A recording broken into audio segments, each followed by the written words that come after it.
Bueno, pues bienvenidos a una charla más de Cazul UNAM. Yo estoy muy contenta porque me acompaña un gran escritor, periodista, dibujante y queridísimo amigo, Jorge F. Hernández. ¿Cómo estás, querido Jorge? Estoy muy honrado y agradecido por esta oportunidad mágica de conversar contigo en Cazul, que pensaba yo que era un platillo yucateco. Me sonaba como a menú yucateco, pero ya sé de qué se trata. Entonces me siento muy honrado, muy agradecido y para mí pues es un placer que me preguntes tú lo que sea. Pues Jorge, es el placer de nosotros, mío en lo personal, por supuesto, y de Cazul, que es Casa Universitaria del Libro, no es ningún platillo yucateco. Exacto, eso hay que subrayarlo. Hay que subrayarlo. Jorge, me he leído en 2 días Un bosque flotante que de verdad me dejó muy tocada y muy conmovida y me gustaría empezar a hablar acerca de esta reconstrucción de tus años de infancia y con ello de este bosque que era la memoria, la no memoria de tu mamá May. Bueno, yo sé, porque yo ya leí el libro, cómo es que se gestó esta historia, pero me gustaría que lo compartieras con quienes nos están viendo aquí en las redes de Cazul, por favor, Jorge. Muchísimas gracias. Sí, es una novela que, bueno, en primer lugar hay que aclarar que para las personas que creen que falté a mis responsabilidades durante el confinamiento, en realidad esta novela ya estaba escrita desde hace como 5 años. Yo pensé que ya no se iba a publicar. Mm. La había yo lanzado al ruedo de un concurso y ni fu ni fa. Entonces estaba yo ya muy decepcionado y pensé, pues va a ser una libreta más, porque tú sabes que tengo mis libretas con mis dibujitos. Sí. En realidad esto empieza con mi primera libreta. Yo desde niño recibí una libreta de una maestra, Elaine Grabsky, adorable, adorada, y ella me regaló esa libreta casi al mismo tiempo que nos regaló otra, el papá de mi mejor amigo Bill, que era periodista, como tú. Me siento muy honrado que me hayas mencionado como periodista, pero yo más bien soy un pobre prosista que publica en la prensa, pero los periodistas de a de veras son como tú y como el papá de mi mejor amigo, y mi mejor amigo se convirtió en periodista. De niños vivimos un episodio traumático que no voy a revelar porque quiero que la gente compre la novela, pero nos llevamos un susto muy feo cuando yo tenía 7 años y mi mejor amigo tenía 11 o iba a cumplir 12, es mayor que yo, Ujú. sigue siendo mayor que yo. Él se está Claro. haciendo más adulto mientras yo me he vuelto más niño porque ya que pude publicar esto, estoy habitando el bosque de mi infancia. Ujú. Primera acepción. Sí. Segundo, mi mamá tuvo una trombosis cerebral Ujú. a los 30 años, poco más, 30 y meses, Ujú. lo cual es una cosa muy rara, y esa trombosis le provocó una amnesia. Sí. Entonces ella se perdió en un bosque de olvido, pero en su recuperación, que duró toda mi infancia, mi mamá asociaba la palabra bosque con memoria. De hecho, la novela se iba a llamar Bosque es memoria, Wow. pero un editor dijo, ese título no, no funciona. La novela la escribí en inglés, se llamaba Forest is Memory y habla del bosque de donde yo crecí de niño en Estados Unidos, porque crecí en otro idioma, y junté las dos cosas, la anécdota que viví con mi mejor amigo y el ver cómo mi mamá fue recuperando su memoria en español y su memoria de mexicana. Ujú. Por ejemplo, ya no recuperó que tocaba el piano. Dicen que tocaba extraordinariamente bien a Chopin, el repertorio de Chopin. Mi Ujú. mamá hablaba 4 idiomas, los olvidó. Cuando yo era niño, cuando éramos habitantes del bosque, mi mamá no entendía por qué toda la gente estaba hablando en inglés. Sí, claro. Ujú. Y yo sabía desde niño, por las libretas que me regalaron, que algún día te iba a poder regalar ese libro. Que no te lo regalé, pero pedí que te lo mandaran. Jorge, fíjate que aquí has mencionado una cosa que me interesa mucho de las libretas cuando hablas de tu maestra. Yo tengo también mi libreta donde anoto lo que he leído, ¿no? Las citas de lo que he leído y obviamente hay una cita hermosa de un bosque flotante que es lo que te dice a ti tu maestra, esta maestra que tanto quieres y que tanto influyó en ti y dice, escribe como si hablaras conmigo y que las frases sean cortas y poco a poco lo que vas diciendo se vuelve palabras que quieres comparar con algo. Y entonces encuentras metáforas, que así se llama lo que señalas con imágenes en vez de decir el nombre de las cosas. Y escribe como si caminaras hablando solo. Y cuenta lo que venga a tu mente de inviernos, de todos los inviernos posibles. Y yo te quiero preguntar, ahora que estamos hablando de bosque, de invierno, de memoria, ¿qué tanto este bosque flotante y los demás libros que has escrito tienen este espíritu del que te hablaba tu maestra, estos consejos, seguiste estos consejos? Pues ahora que te estaba escuchando me daban ganas de plagiarme ese párrafo, pero ya me di cuenta que lo escribí yo y lo Sí. escribí en realidad a partir de ella, es decir, así hablaba ella.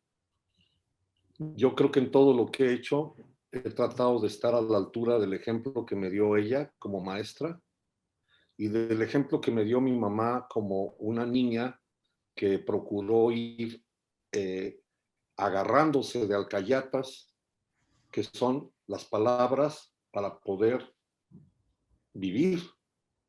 El problema es que, por ejemplo, cuando ella se desesperaba mucho por decir el nombre de vaso, si se le olvidaba la palabra vaso, el problema es que yo no hablaba el idioma en el que ella esperaba. Entonces yo decía glass, glass. Y luego yo me burlaba mucho cuando ella hacía sus metáforas, que son metáforas. Para ella el amarillo es jirafa, o el número 1900 es mi abuelo Pedro Félix, o así. Y entonces Mrs. Grabsky de alguna manera me dio a mí una lección de poesía Ujú. al explicarme, a ver, no, espera un momento. La luna vista en ciertas noches es faro. Faro es una palabra que en inglés la resucitó Obama, beacon. Ya no se usaba beacon, lo usó él en un discurso y ahora todo el mundo ya la menciona, que se escribe beacon. Entonces yo toda la vida me la he pasado entre el español y el inglés y además cantinfleando, porque bacon, suena tocino, suena que, ¿qué onda? Y entonces, las libretas han sido la materia prima de todo lo que he escrito. Ujú. Ahí apunto yo también citas, como tú, bueno, hago dibujos, porque muchos de los personajes que convierto en cuentínimos o cuentos, primero los dibujo, y ya que tienen una faz, les invento el nombre, y la prueba de fuego era cuando mis hijos eran chiquitos. Yo les decía, ¿qué opinan de Rosendo Rebolledo? Y decían, ay, ese nombre, por favor. No, o sea, no. Pero les decía, aquí está, míralo, es un panzón maravilloso que siempre enseña el ombligo. Ya, en ese instante ya se volvió creíble, palpable, existe, y ya con eso yo me he dedicado al cuento. En realidad las novelas que escribo son puro cuento y yo soy puro cuento, ¿no? No, no creo que seas puro cuento. Puro cuento como género narrativo, bueno, podría ser. Pero Jorge, hablas de las libretas, hablamos de la memoria, hablamos de lo que escribiste, de esta novela, de cómo se fue gestando y de cómo uno de tus amigos, de hecho el amigo con el que viviste este hecho traumático del que no vamos a hablar, la Bill. revisó y la revisó, ¿no? Sí, de hecho la novela le debe más de Mucho. la mitad a él. Y de hecho el final, el capítulo final, que para quienes me hagan el favor de comprar la novela, quiero hacerle publicidad a Editorial Alfaguara, tuvieron la gentileza de respetar que el capítulo final tiene el tipo de letra de máquina de escribir. Es la máquina de escribir de mi amigo Bill con todo y erratas. En la versión electrónica no se ha podido reproducir esa joya, pero es como si el lector de pronto se entera que Jorgito no supo cómo terminar este rollo, porque yo tenía un recuerdo de mi infancia que no correspondía con la realidad. Y la realidad es que mi amigo Bill siguió viviendo en el bosque hasta casi los 20 años de edad. Y yo, cuando yo me regresé a los 14 años a México, o más bien cuando yo me fui a México, yo le dije que no quería ser amiguito de cartitas a todos mis amigos. Yo me despedí del bosque y Ya. dije hasta aquí. Bye. Ujú. Y di por hecho que eso se quedaba ahí. De alguna manera el bosque de mi infancia está intacto. Sí he vuelto, pero ya no es el mismo bosque. Y tan no es el mismo bosque que todo lo que conformó la era de Acuario, Flower Power, los Sí. Beatles, la utopía de que mi papá era amigo de un señor que podría haber sido presidente y lo asesinaron, que se llamaba Bobby, Sí. todo eso se acabó. Ese mundo dejó de existir. Y Bill me dijo, la imagen que tienes del sueño americano tiene otra cara que es la pesadilla. Totalmente. The nightmare, se dice en inglés. Entonces, ahí fue donde dije, esto ya es novela, esto ya puede ser una novela. Ahora, si me permites nada más alargar un poco más la respuesta, es que para Claro. que tuviera carne y pulpa, yo también quería meter otra cosa que nos inculcaron desde muy niños a mi generación y en particular a Beo y a mí, es que nos hicieron muy lectores. Entonces Ujú. tenía que haber un capítulo sobre todo lo que leí de niño. Mark Twain, Los Tres Mosqueteros, los cuentos de Grimm, el universo maravilloso de tanta literatura que está a la mano en las bibliotecas públicas norteamericanas. Sí. Esa costumbre la perdí cuando me fui a México.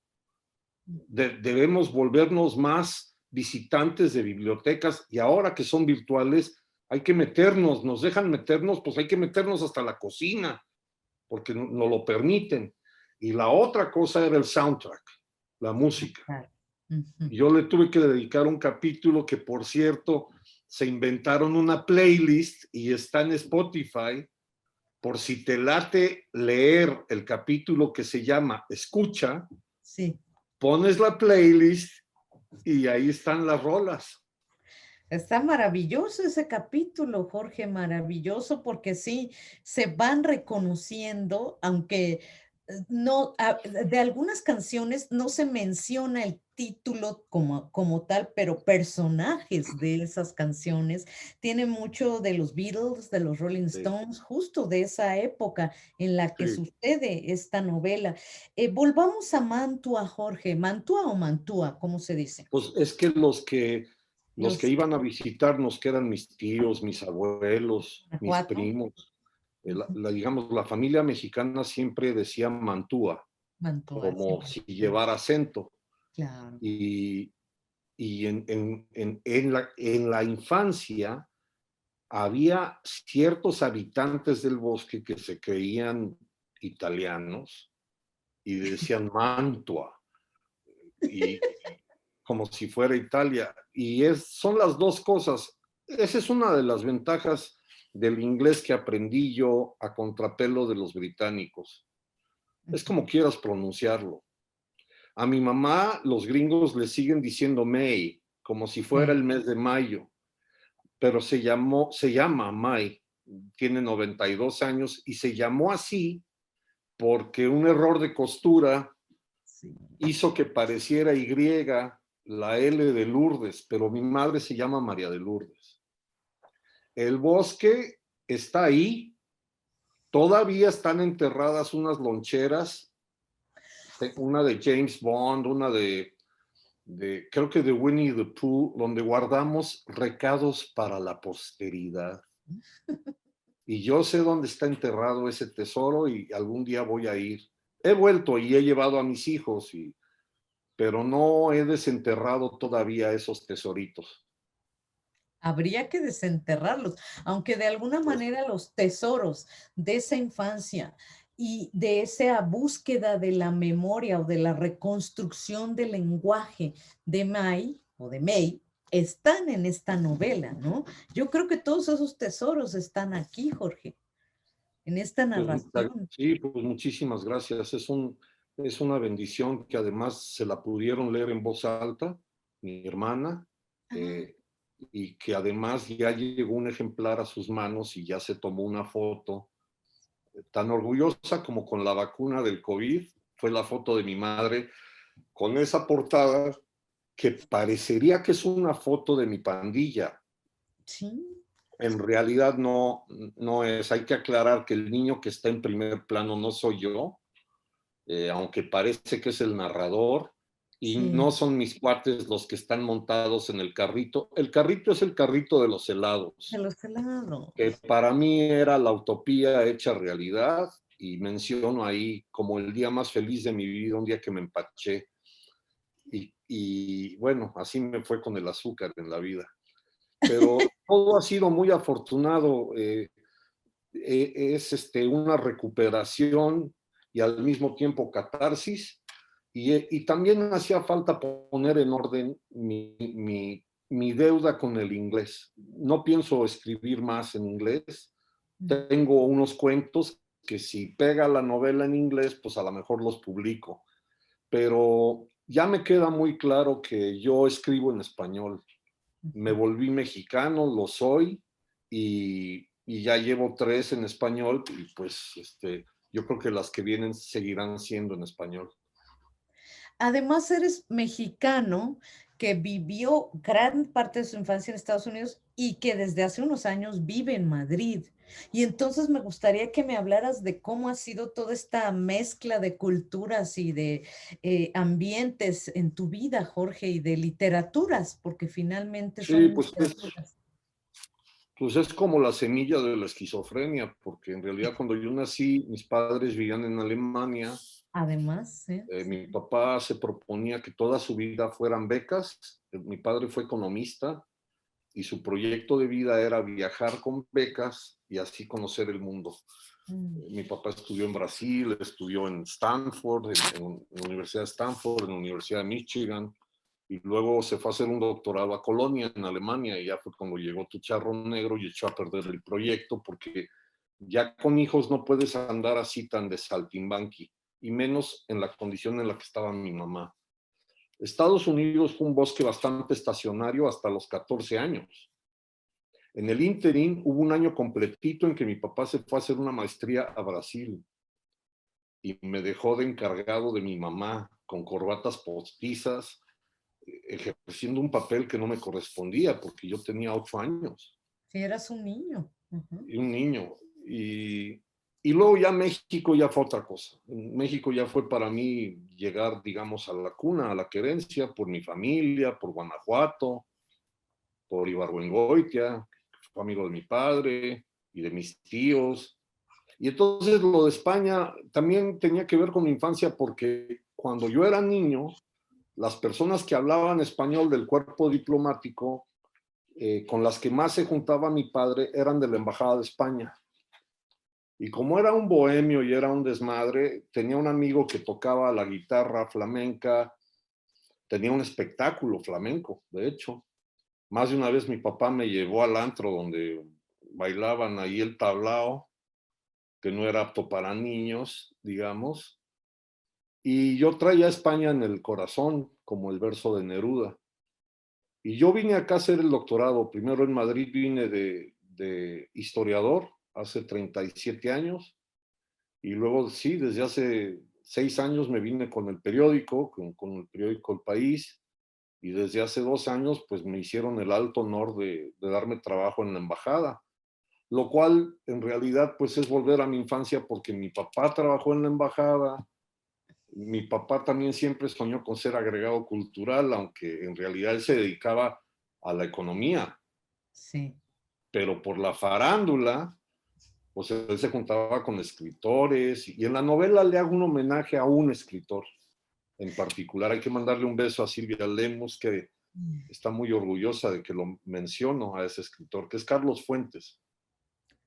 Sí, justo, fíjate que justo ahorita que empezaste a hacer este recorrido de tu padre, de cómo era tu padre, de cómo a pesar de dedicarse a la economía, siempre se movió como en un territorio de lo cultural, recordé esta escena donde tu niño, tú Jorge Niño, conoces a este escritor y te das cuenta, a Carlos Fuentes, y te das cuenta que es un hombre que vive de escribir.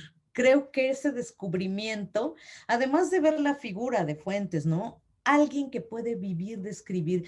Y me gustaría que ahorita nos comentaras qué significó para ti darte cuenta de esto, Jorge.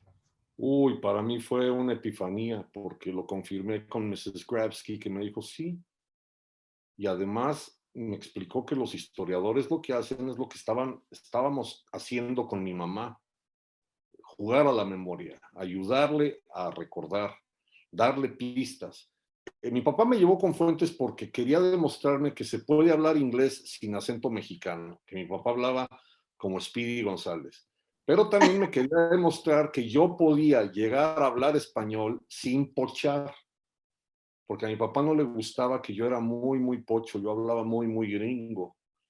Y luego Fuentes, además, como era un actor, era un hombre que creaba un mise en scène, nada más con aparecer, de pronto se puso a hablar francés como si hubiera nacido en París.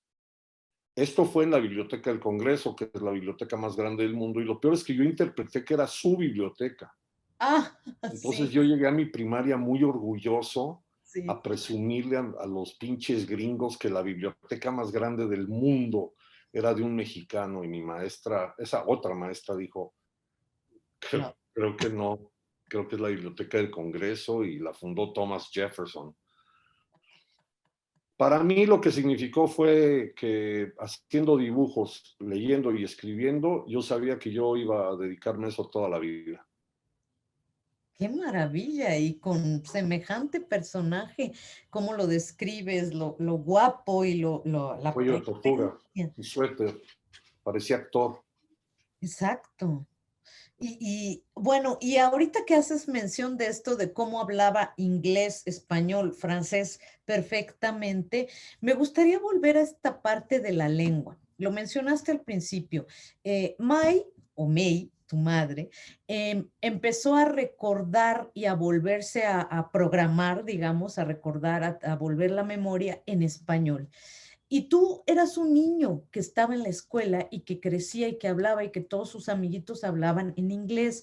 Y hubo por ahí también roces con tu mamá en el sentido de que tú te desesperabas mucho de que ella no entendiera el inglés y de repente era hasta motivo, no sé si me estoy excediendo y tú me avisas, Jorge, pero era hasta motivo de vergüenza para ti que en la tienda le decían algo a tu mamá y tu mamá no entendía, no podía contestar.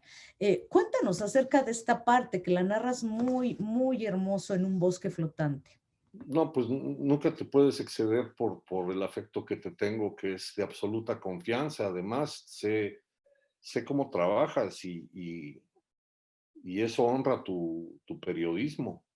Esa pregunta está perfectamente bien calibrada. Por supuesto que me daba vergüenza y a veces me dolía muchísimo que mis amigos vieran que mi mamá no entendía la palabra jugo o no sabía decir naranja o decía naranja en español creyendo que todo mundo iba a entender naranja.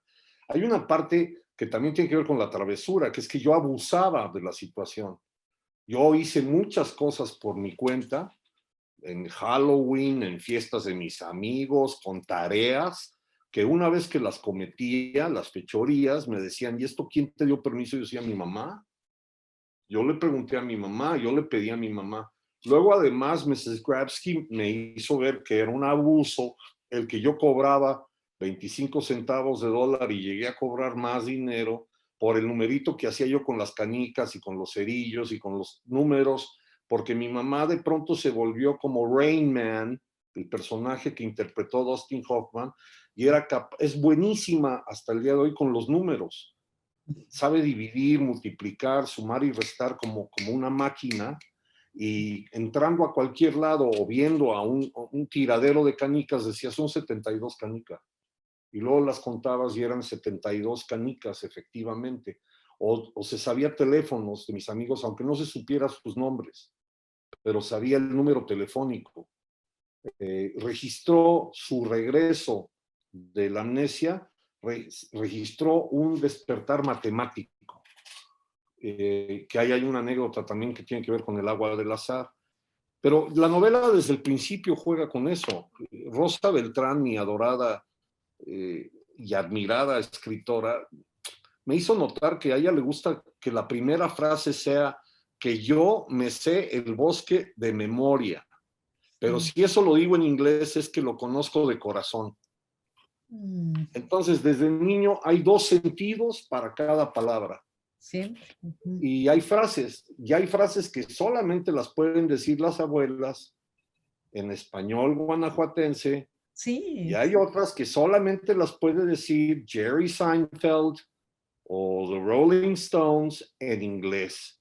Y si las traduces, pues no hay mucho rock and roll ahí. Pierde muchísimo, ¿no? Sí, Muchísimo. pues pregúntale a Johnny Laboriel y a Quique Guzmán. Sí, sin duda, Jorge, sin duda.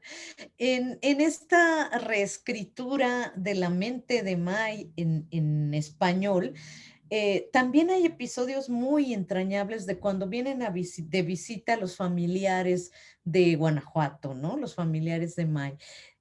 ¿Cómo fue para ti como niño? ¿Qué significaba para ti como niño esta, lo voy a decir otra vez así medio brusco, pero me perdonarás, esta galería de personajes que hablaban en una lengua que en ese momento no era la tuya y que le Pues estaban dando la memoria a tu madre al mismo tiempo? para mí fue como leer Ibargüengoitia antes de leerlo y divertirme mucho y amar a México y a los mexicanos sin conocer mucho de México ni de los mexicanos, porque siempre fuimos muy queridos por mis familiares y por los amigos. Todos los viajeros que iban llevaban siempre regalos para mí, para mi hermana, para mi madre.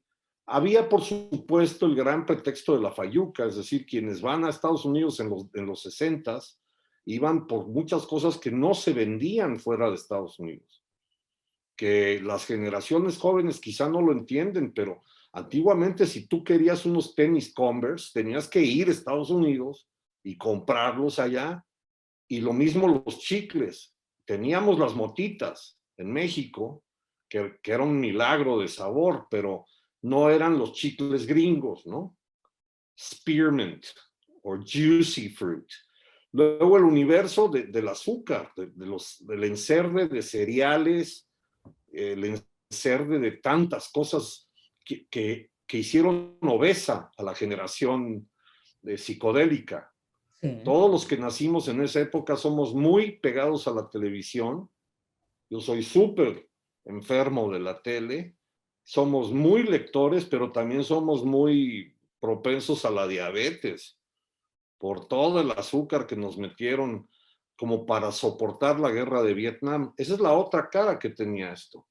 Ahora, cuando iban mis familiares, lo que hacían durante mucho tiempo era repetir un juego que yo pensé que no tenía mucho chiste, que era jugar a la memoria, prácticamente jugar a la memoria como las cartas de memoria que traían de México el juego, y luego enseñarle fotografías a mi mamá y estarla, digamos que condicionando a que repitiera lo que le decían, ¿no? en esta fotografía estás tú, aquí está Lola, tu hermana, mi tía Lola, que fue heroica, que es una maravilla de mujer, porque ella es la que realmente ayuda a mi mamá a salir del bosque de la amnesia, le vuelve a enseñar las vocales, le vuelve a enseñar las palabras, los nombres de todos los parientes, con fotos.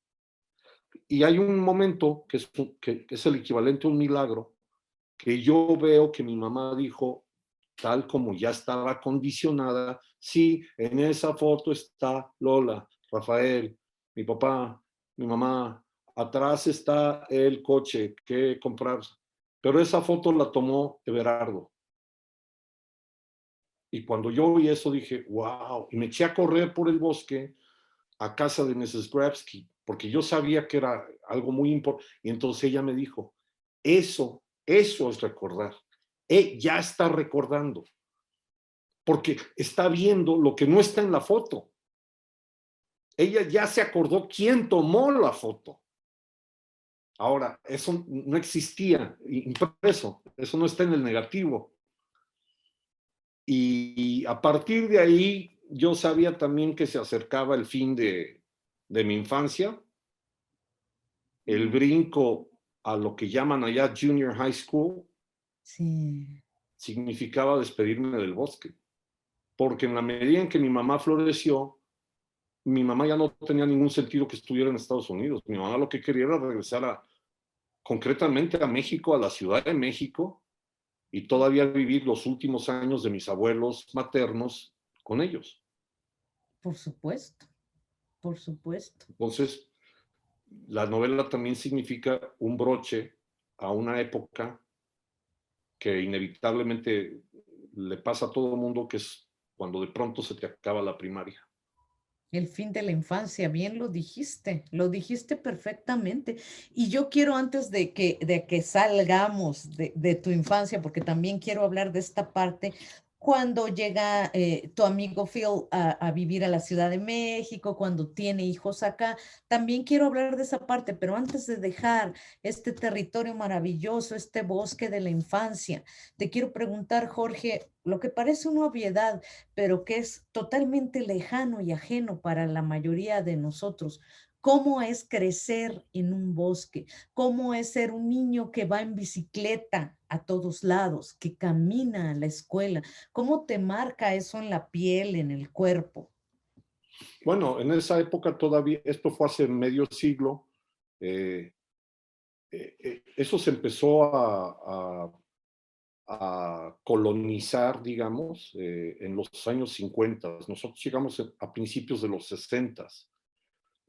Esto es hace 50 y tantos años, que ahí había venado, había mucha liebre, había conejos, había una granja pegada a mi primaria, el predio que colindaba con el gran prado de mi primaria, tenía una granja de ponis, de caballos, que por cierto, yo desde niño sé que los ponis son unos desgraciados, porque se ven tan lindos, chiquitos, y son corceles en miniatura, y son una lata, son unos mordelones del carajo y unos panzones horrendos que no quieren galopar nunca.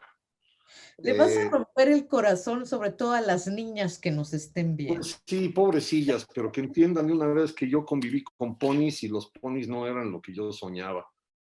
Yo había vivido en la ciudad de Washington, D.C., pero nos tocaron los disturbios de que la ciudad fue tomada por la Guardia Nacional, porque la lucha por los derechos civiles también me tocó muy de cerca, y en la novela también quiero hacer un homenaje a esa lucha. Es decir, a nosotros nos identificaban con los negros. La novela se publica habiendo ya estado en la Casa Blanca el primer presidente de color. Pues Sí, para mí fue muy afortunado que yo sí. pudiera terminar la novela. Ahora, de niño también pensábamos que la peor presidencia, que la peor maldición era cuando llegó Nixon. Y medio siglo después se nos demostró que todavía puede haber alguien todavía peor, y llegó Trump. Y llegó Trump, sí. Entonces, si yo pensé que yo ya había visto pesadillas de niño, pues todavía se pueden poner peor. Vivir en el bosque tenía una, una parte idílica, pero también había una parte siempre muy macabra. En Halloween uno tenía que tener muchísimo cuidado de la cantidad de orates que se disfrazaban para asustarte, pero asustarte en serio, de gente mala que te daba manzanas con navajas o chicles envenenados. Todos los dulces son revisados por adultos. Cada año hay más vigilancia de adultos. Los niños ya no andan tan libres solos en los barrios norteamericanos. Y a diferencia de los niños citadinos, Sí, que esto lo saben muy bien en la Ciudad de México y en todas las ciudades de México, que es cuando quieres ir por golosinas vas a la tiendita, a la claro. esquina. Sí. Pero si tú vives en el bosque, tenías que agarrar la bicicleta, tenías que pedalearle o tenías que esperar que pasara el carrito de los helados, Ay, otro personaje. que te traía al bosque Sí, la carga de dulce del mundo, los dulces del mundo. sí. Entonces, para mí en general, sobre todo cuando nevaba, era la utopía. Hace unos meses nevó aquí en Madrid, una cosa Sí. rara, que cayó una tormenta muy, muy importante de nieve y mis hijos fueron testigos de, yo me enloquecí, me salí incluso sin tener el calzado adecuado. Yo me salí con zapatos de vestir a resbalarme y a tirarme en la nieve y a recordar mi infancia porque eso era una maravilla.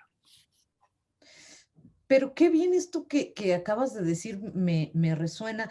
Es la parte idílica de todo lo que puedes hacer, de los animalitos, casi, casi me imagino a Blancanieves con los animalitos ahí del bosque, pero también está lo oscuro que es el peligro latente y que tiene que ver con este episodio, que no vamos a spoilear, pero es esta parte oscura del bosque, estos personajes que andan ahí, justo como la madrastra de Blancanieves, digo, y mucho Sí, peor, ¿no? sí, sí. Están ahí, ¿no?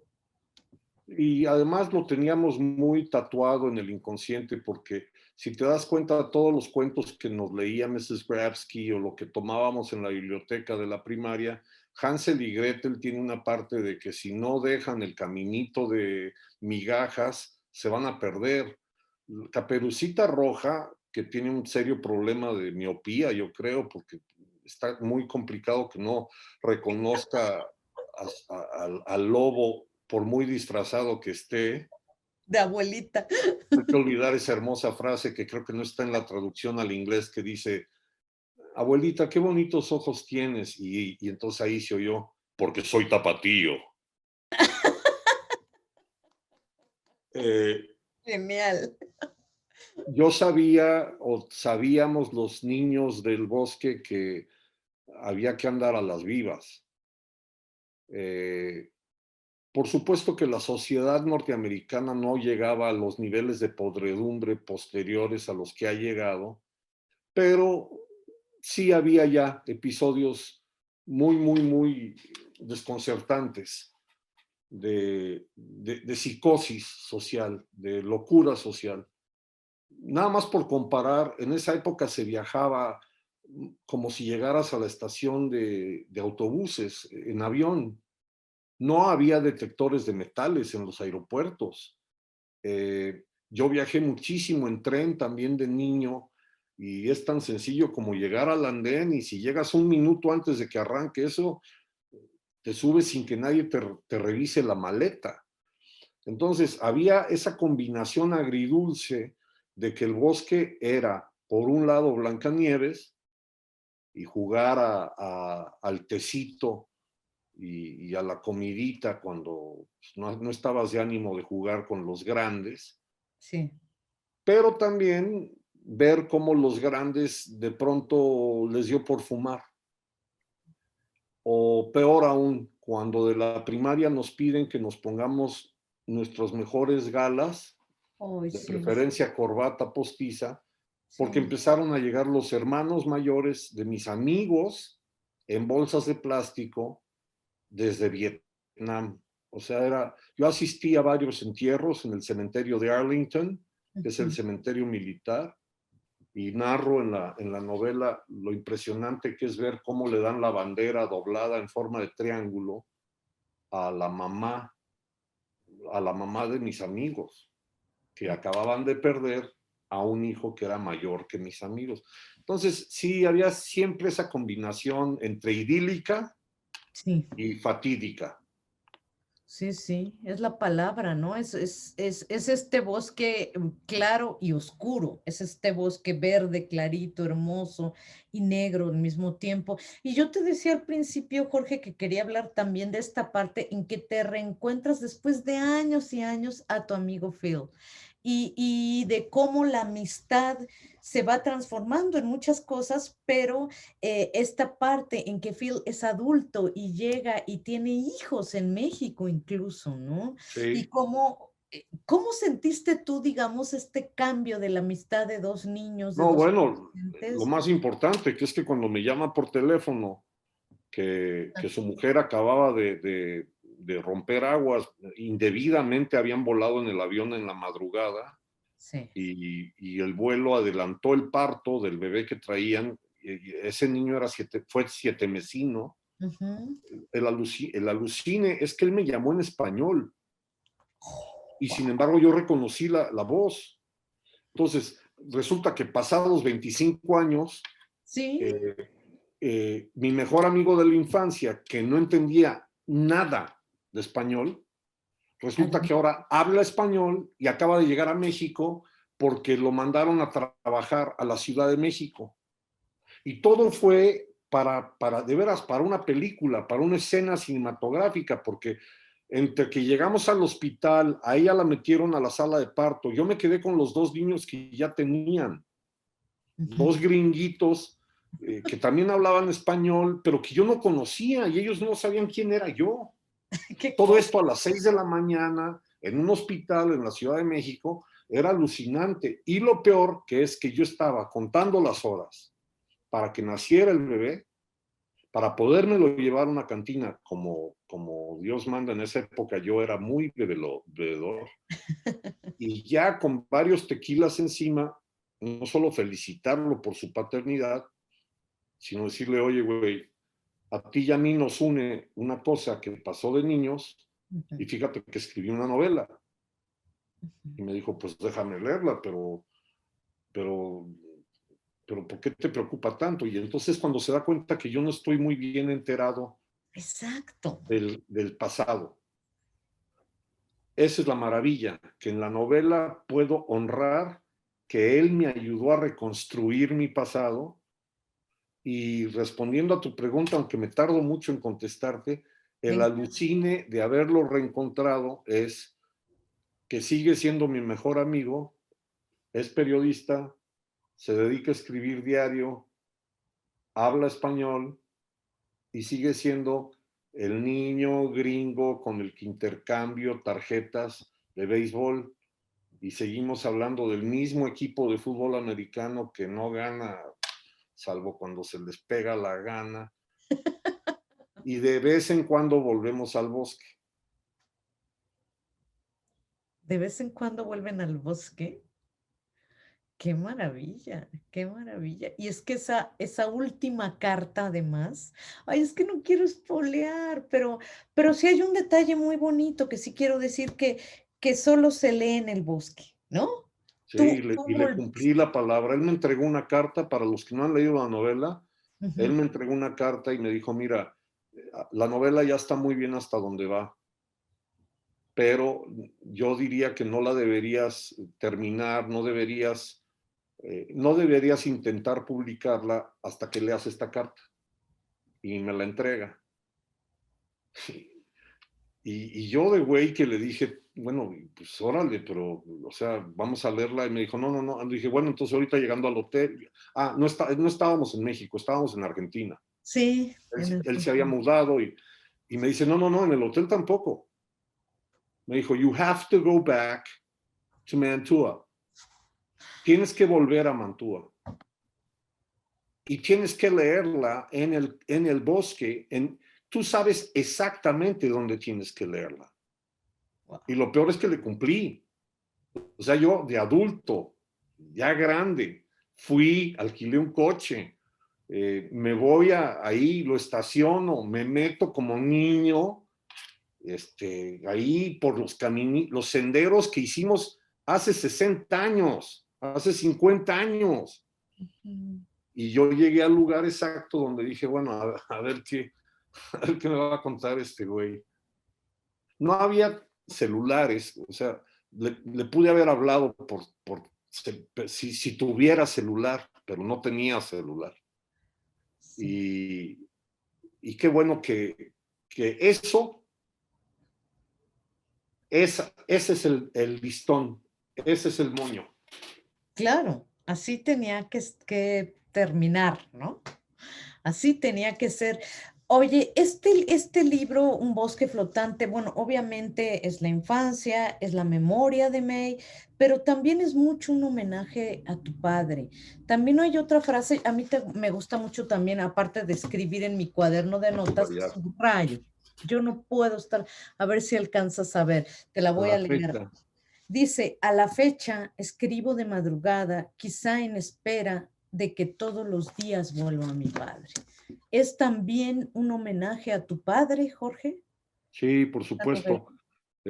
No es protagonista porque la novela es para Mai, es para mi mamá y para todos los niños de su bosque, incluyéndola a ella. Y algún día publicaré la novela de mi papá. Cuando mi papá se fue, publiqué un texto en una columna en Milenio y desde entonces mucha gente me ha dicho, oye, síguele, háblanos más de él. En primer lugar, sí está insinuado algo muy importante. Mi papá decidió quedarse al lado de mi mamá, aunque él no se había casado con ella. Él se casó con una mujer que hablaba muchos idiomas, que tocaba el piano y que era muy desmadrosa y que cuando le dio la trombosis se convirtió en otra mujer. Mucho silencio, mucha reserva, muchos miedos, muchos pavores, muchas incertidumbres, sobre todo mucho silencio.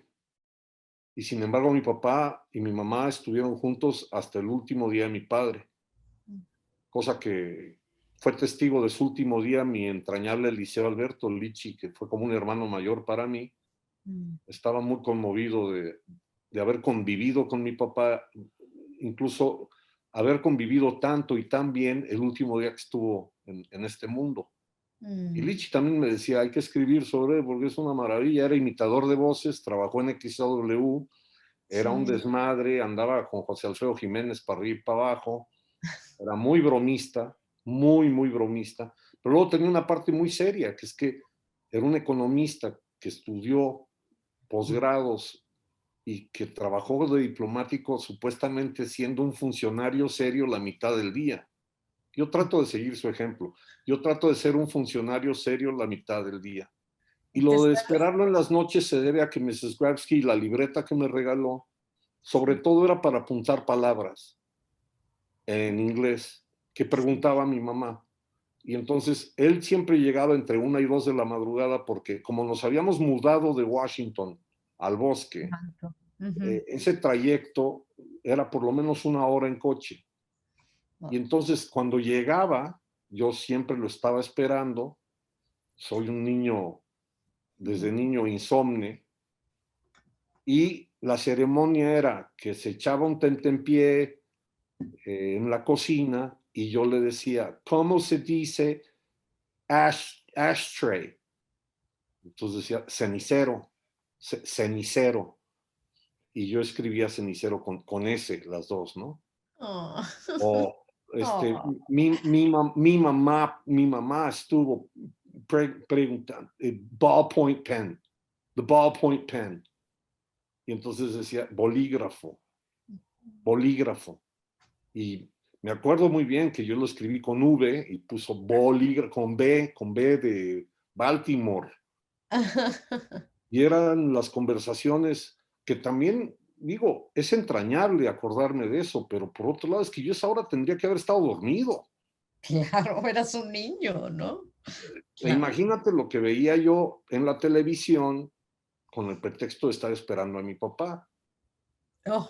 Y entonces había cosas que yo veía, que comentaba en la escuela, que mis maestras decían, oye, ¿a ti quién te dio permiso? ¿Quién te da permiso de eso? Y yo decía, mi mamá. O invitaba yo güeyes a dormir a la casa de mi salón y había un festival de gringos, ¿no? Comiendo y brincando y corriendo por los pasillos, ¿no?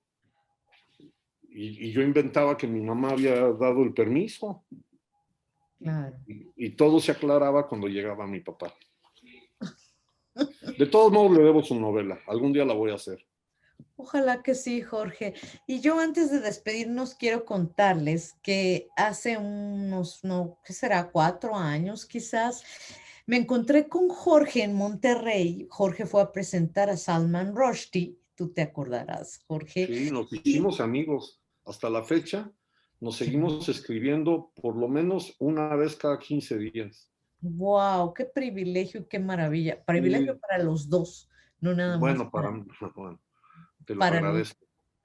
Pero yo no sé si todavía fumas, pero en ese momento fumabas y nos salimos del hotel, del lobby, para que te fumaras un cigarro y me contaste algo de esta historia. Ya la traía yo entre ceja y oreja. También a Salman le conté buena parte de mi intención. Estoy muy ansioso de que salga la edición en inglés porque uno de los primeros ejemplares, bueno, el primero va a ser para Bill y Claro. pedirle que la presente conmigo, porque si el último capítulo lo escribió él, pues igual y le doy una lana, le doy un porcentaje de las regalías.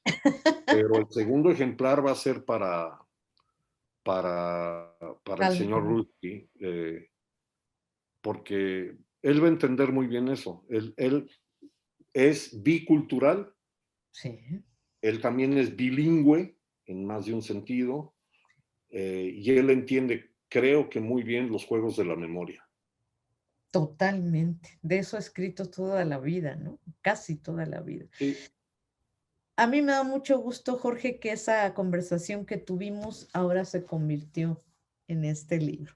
Cuando me contaste de tu mamá, de la memoria, de la búsqueda y de la reconstrucción de la memoria de tu mamá a través del lenguaje y después leerlo en Un bosque flotante, me hizo muy feliz. Y te agradezco mucho, Jorge, que desde Madrid te hayas conectado para esta charla. yo a ti, y lo único que deseo es que pase pronto la peste, y si se me concede ir pronto, eh, a ver si vuelvo a contarte una historia que se materialice en novela. Sí, la Y historia así de tu papá. y así te tendré atrapada. Sí, ándale, una especie de Sherezada, ¿no? Ya va, perfecto, me late. Te agradezco mucho, queridísimo Jorge Fernández, y a todos los que se conectaron a esta charla de CASUL, Casa Universitaria del Libro. Un abrazo a todos. Gracias, Jorge. Muchas gracias a ti. Que viva la UNAM. Goya, Goya, Goya, Pachuca, Goya. Chihuahua. Ah, saludos. Chao. Bye.